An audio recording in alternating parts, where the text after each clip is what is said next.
chicos, ¿cómo están? Vamos hoy a hablar acerca de la participación política en Colombia, ¿sí? La participación política es un principio fundamental de toda democracia, ¿sí? Porque para que las democracias funcionen de manera correcta, los ciudadanos deben tener un control central en la construcción de programas de gobiernos, en este caso como el de Colombia, el seguimiento y control de sus representantes y la búsqueda del bien común. Por lo tanto, la participación política es el conjunto de mecanismos que garantizan que efectivamente los ciudadanos puedan cumplir con el rol fundamental que va a tener la democracia, los cuales están integrados dentro de la Constitución Política de Colombia. La ciudadanía tiene mecanismos de participación que van más allá de ejercer el derecho al voto, que es fundamental pues, para poder participar dentro de una democracia. Cuando los ciudadanos de una democracia se movilizan a favor o en contra de las decisiones de sus dirigentes, están buscando modificar esa decisión, y pues esto se da desde finales del siglo XIX. La movilización ciudadana a través de manifestaciones civiles ha sido de las formas más frecuentes para expresar la voluntad de los gobernados. Bueno chicos, vamos a hablar un poco acerca de la historia de la participación política en Colombia. Así que las condiciones de quienes tienen derecho a votar han cambiado con los años. En la mayoría de las constituciones políticas de Colombia, el voto era restringido, es decir, solo a una parte de la población de ciudadanos, por lo general hombres mayores de 21 años, casados, propietarios o con ingresos altos, y que supieran leer y escribir. Podía participar en las elecciones. De hecho, el voto fue restringido en la mayoría de países democráticos hasta las primeras décadas del siglo XX, porque se consideraba que solo las personas analfabetizadas y con cierto nivel económico tenían las condiciones necesarias para tomar decisiones en las que dependía el futuro del país. A lo largo del siglo XX, y debido a la movilización de activismos de estos grupos que no tenían derechos políticos, la participación fue ampliándose aún más. En Colombia se estableció en 1936 el voto para todos los hombres mayores de 21 años, sin distinción de condiciones educativas o económicas. Las mujeres mayores de 21 años adquirieron el derecho al voto en 1954, aunque no pudieron ejercer hasta las elecciones del plebiscito de 1957. Se logró así el sufragio universal, y en 1975 la edad para votar se redujo de 21 a 18 años. A principios del siglo XIX, después de la independencia, los votantes elegían a unos representantes locales, que elegían a sus representantes provinciales, de quienes a su vez elegían los representantes o los electores nacionales. Estos últimos elegían al presidente, al vicepresidente y a los senadores. Ese sistema fue cambiando a lo largo de los años, de manera que fue dando capacidad a los votantes para elegir directamente a todos los gobernantes y legisladores en 1986. Se dio el último paso, y a partir de este año los alcaldes y gobernadores son elegidos por voto popular y no designados por el presidente y los gobernadores respectivamente, como sucedía hasta este momento. Bueno chicos, vamos a hablar acerca un poco de los partidos políticos. Los partidos políticos son una forma de organización y de participación propia de la democracia. Son los vehículos que llevan las demandas y preocupaciones de los ciudadanos a las instituciones estatales. Para ello, cada partido formula su ideología y sus prioridades de acuerdo con los intereses de que considera fundamental para la población. Y las personas deciden afiliarse a ellos o votar por sus candidatos en las elecciones, dependiendo de cuál consideren que representa de mejor manera sus necesidades. Cada partido busca acceder al gobierno a través de los mecanismos electorales para hacer realidad sus programas políticos. La diversidad de partidos políticos garantiza la representación de diferentes corrientes ideológicas. Bueno chicos, continuando con los partidos políticos en Colombia, desde el siglo XIX los partidos políticos han sido actores definitivos dentro de la historia de Colombia. Los primeros partidos en conformarse fueron el Partido Liberal en 1848 y el Partido Conservador un año después, en 1849. Debido a sus puntos de vista diferentes sobre temas relevantes como la función educativa de la Iglesia Católica, la concepción del ordenamiento público y la organización territorial de la nación y el manejo de la economía, estos dos partidos lucharon por ganar elecciones con frecuencia, combatieron en guerras civiles que les permitieron acceder al gobierno e imponer sus programas e intereses. Los partidos políticos han sido protagonistas de la violencia en Colombia. En la segunda mitad del siglo XX decidieron acabar con casi un siglo de confrontación armada, y pactaron lo que se llamó el Frente Nacional, una forma de gobierno en el cual el Partido Liberal y conservador se alternaron la presidencia, que se repartieron equitativamente en cargos públicos. Sin embargo, al restringir el derecho a gobernar solamente estos dos partidos tradicionales, se excluyó a muchos otros grupos que buscaban sus intereses. Que sus intereses fueran tenidos en cuenta. En los programas de gobierno, como los partidos de los trabajadores y el Partido Comunista, eso dio lugares a conflictos y movilizaciones en ocasiones. Muchas de estas eran armadas.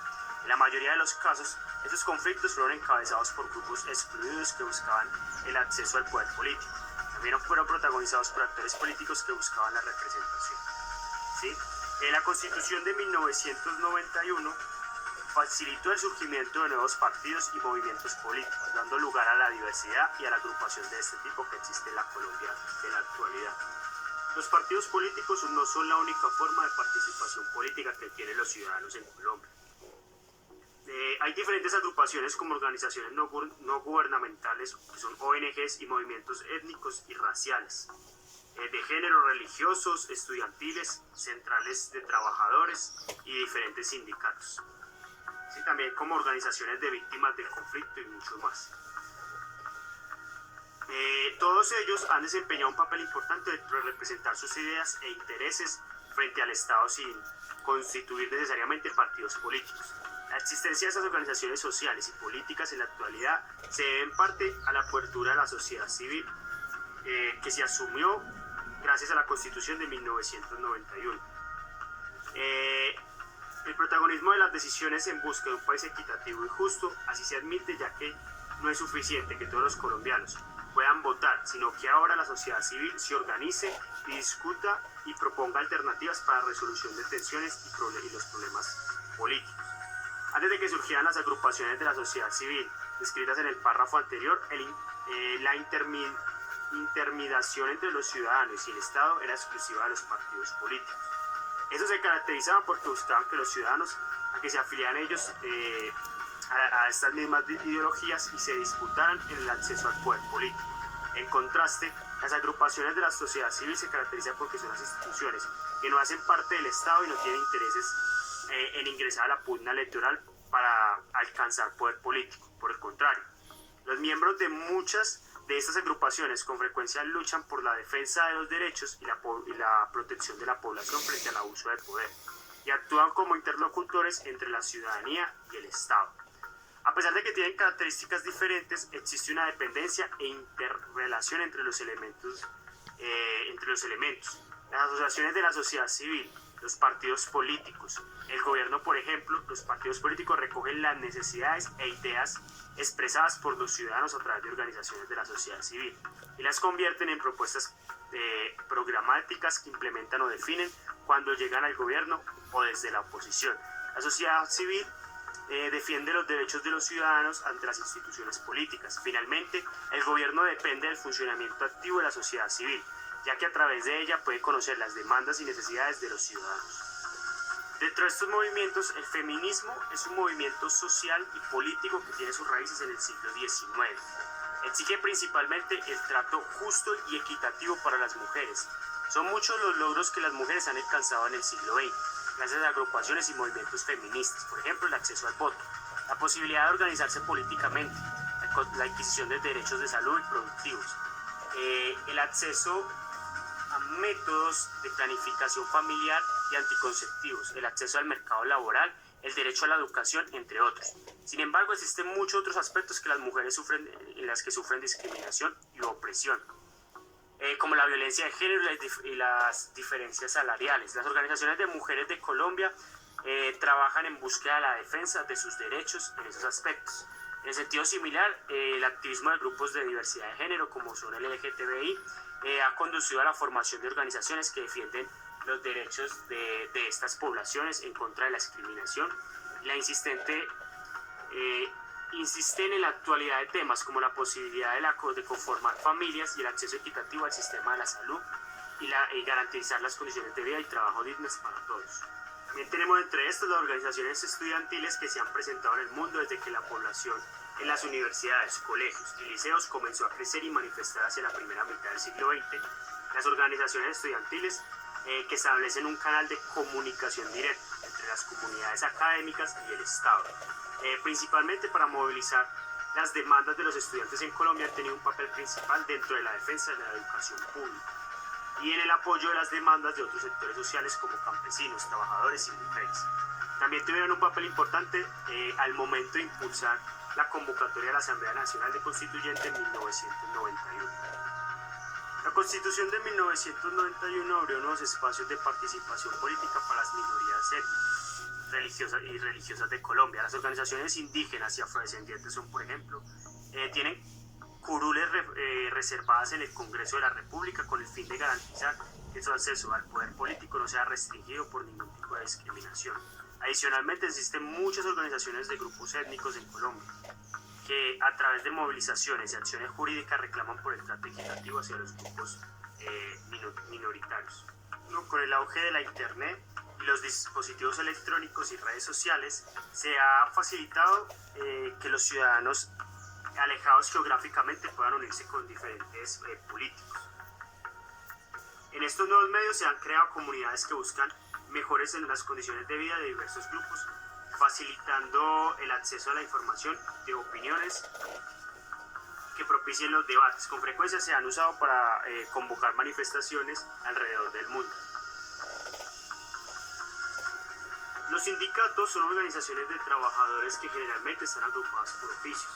El sindicalismo nació en las primeras sociedades industriales en el siglo XIX y se expandió de manera paralela al crecimiento del capitalismo. En nuestro país empezó a tomar fuerza en la década de 1930 con la fundación de Confederación de Trabajadores de Colombia, la CTC. Una década después se creó con apoyo de la Iglesia Católica la Unión de Trabajadores de Colombia, la UTC. Tras el declive de estos grupos se creó la Confederación General del Trabajo y la Central Unitaria de Trabajadores en 1986. Los objetivos principales de estos sindicatos consisten en exponer las demandas y defender los intereses de los trabajadores ante los empresarios y el Estado. Los sindicatos son útiles para la democracia, ya que representan a trabajadores y permiten la interacción del diálogo con gremios de empresarios y los gobiernos para llegar a acuerdos en Colombia. Muchos sindicatos y defensores de los derechos de los trabajadores han sido perseguidos y asesinados, lo que ha debilitado la democracia. Ya tenemos un ejemplo, el de FECODE, que es la Federación Colombiana de Educadores. Y por último, chicos, tenemos la acción política no violenta. Tiene como principal objetivo preservar la paz. Recordemos que las tensiones políticas son complejas. Por eso, en ocasiones, quienes defienden algún programa político recurren a la violencia y a la guerra para imponer o mantener su poder. Ese no suele ser el caso de los movimientos de la sociedad civil, ya que consideran que agredir a quien está en desacuerdo con una idea política le resta credibilidad a su causa. Esta forma de acción tiene característica inicial de renunciar a cualquier método de participación política en el que se involucre la violencia. La agresión a quienes defienden estas ideas distintas. Los medios de acción político no violentos son diversos. Van desde las movilizaciones ciudadanas, protestas con huelgas de hambre, resistencias civiles contra la guerra, hasta la reproducción con pinturas y canciones de los postulados de la acción pacífica. Los movimientos de la sociedad civil colombiana han recurrido en no pocas ocasiones a tales mecanismos como la acción política no violenta. Por ejemplo, diferentes ONGs se han sumado al desempeño de encontrar salidas negociadas al conflicto armado en Colombia, y también múltiples organizaciones de mujeres han insistido en crear mecanismos de participación política que rompan con la violencia y propendan por los diálogos y los encuentros. Bueno, chicos, esto sería todo por hoy. Espero que hayan